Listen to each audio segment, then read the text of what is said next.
Sziasztok, személyes átvételre jöttem, második Francesca. Szia Francesca, kisasszony, itt lesz elveg egy moly pesgő. A barátod intézte a rendelést, hogyha jól tudom. Ezt az olcsóságot kicsit vagyok a szám, még tegnap töltettem. Szia, hétfő reggel, most nyitottatok, láttam, Freddy névre lesz egy... Ó, ebbe van benne, hölgyem? Igen, na ez a hétfő reggeli indulós. Köszönöm szépen, szép napot! Szent Mária, ismét itt? Gyorsan.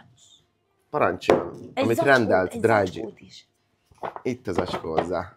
Köszönöm, a misén találkozó. Fiatok, a kalóriában gazdag ételeket és italokat jöttem átvenni. A fokikáimat, köszönöm szépen a fokikákat.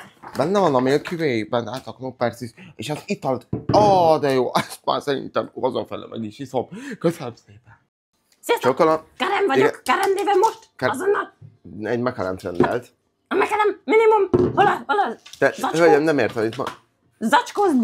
Zacskózd be!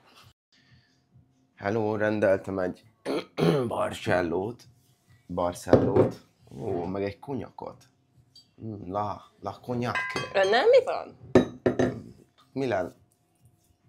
Mi lenne? Köszönöm szépen. Itt kell fizetni? Vagy már fizettem, nem? Igen.